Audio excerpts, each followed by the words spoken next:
Galafateenya seenaan dhageenya waan as dhaabbatu miti boofageenya jijjigaa wacaalee harga isaa nuteenya jijjigaa harga isaa jechuun afaan keenya ganaadha daangaasii gidhaachifalmuu teenya fagoo miidhiheenya kana seenaan hima hin gabroofnu nama. Assalaamu alaykum wa rahmatullahi wa barakaatuh. Kabajamtoota fi daawwattoota keenya jirra jirtu arras wannan qabadhee isiniif dhiyaadhe seenaa Oromoo waan jedhudha. Akkuma beekamu Oromoo namni jedhamu ilmaan 5 qabaa, 3 dhalaatii fi 2 dhiiraati. Dubra Oromoo 3 kana eenyutu fuudhee Somaaleedhaa fi Amaaraadhaa fi Tigreedhaa jechuudha. Akka seenaan dubbatutti kanaafu Somaalee fi Amaaraa fi Tigreen eessumman keenyaa jechuudha walitti fira. Jarri eessumman keenyaa firummaa isaanii cimfachuu fi eeggachuu qabna. Akka seenaan dubbatutti gaaf tokko Tigreen dhufeeti Oromoo kadhatee intala keessaa kenni yaa aabboo jennaan fuudhi jeen. Eega fuudhee takka bubbulee booda yaa aabboo anoo dachiin qabu intala naa kennisanii anoo dachiin qabu dachii naa kennaa yookaan immoo lafa naa kennaa jedhee dachii yookaan lafa kadhatee jechuudha. Deemaatii bakka Tikare'ee jedhamtu kannaafi jeen. Hiikkaan saadaa bakka re'een itti tikfamtu dhaqaa kannaafi jeen. Booda maqaa Tikare'ee irraa jijjiiramtee Tigiree jedhamtee amma hanga har'aatti Tigiree jedhamtee yaamamti. Amaaraanis akkasumatti fuudhee Somaaleenis akkasuma 3 kanaatu eessumman keenyaa jechuudha. Somaalee keessaa Hargeysaa magaalaa guddittii jira. Hargeysaa jechuun maqaa muka tokkooti. Muka hadhaa'uudhaan beekamuudha. Hargeysa jedhaniini. Jijjigaa jechuunis afaan Oromooti. Biyyoowwan afanilleen eeganaa irraa babaatee irraa heddummaatee irraa fottotte.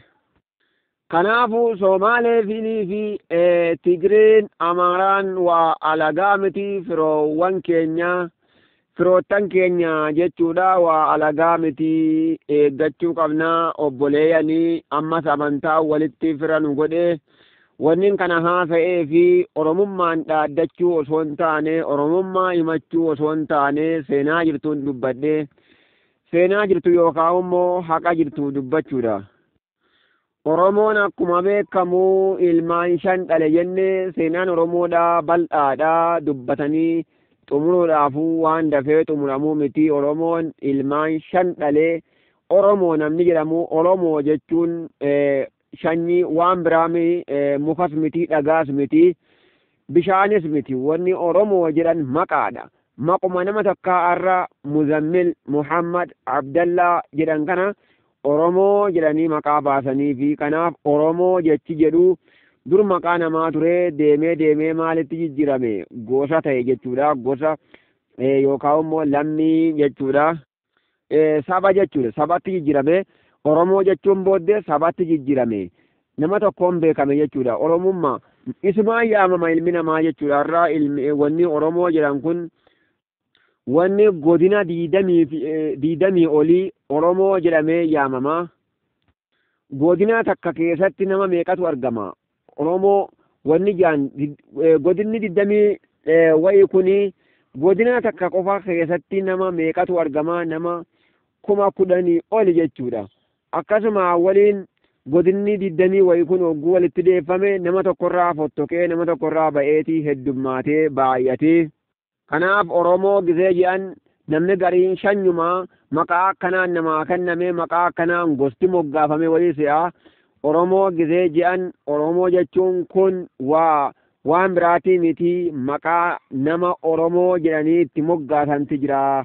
Achirraan ilmaan horee ilmaan 5 dhalee ilmaan isaa 5 immoo ni heddummeeffatee ni baay'ifatee. Ilmaan dhiiraa meeqa qaba? Ilmaan dhiiraa 2 fi dubra 3 jechuudha. Ilmaan dhiiraa Bareentoo fi Booranaa. Booranaa fi Bareentoon kun booda dhadhalaniitii heddummaatanii baay'atanii. Kanaaf har'a nuti Oromoo ta'uudhaaf, Tigree ta'uudhaaf, Amaaraa ta'uudhaaf, Jabuubii ta'uudhaaf والقودو هن قمنو تقوتي واللالو قمنا بكا فدي جراتوس أمانتا دا أمانتا obbolum maadha akka amantaa islaamaatti tokkuma inni biyya laa inni biyya keessaatis tokkuma akkuma rabbal alaminaan jedhee waja'alnaakum shu'uuban wa qabaa'ila litacaarafuu wanni nuti shanyi goonee gosaa gosa gooneef maaliifi litacaarafuu akka wal beeytaniifi jedhe litacaarafuu akkuma wal beeytaniif malee akka wal qoodaniifi miti jechuudha kanaaf hara nuti wal qooduu hin qabnu gareen Tigiree jedhee biyyarraa dhabamsiisa osoo kan yakka hojjete jiru kan yakka hin qabne ajjeesee tumee cabsee naaffisee lafa kaa'a arsii jechuudhaan naannoodhaanis biyyaanis wal qooduu jira gosaanis shanyiidhaanis wal qooduu jira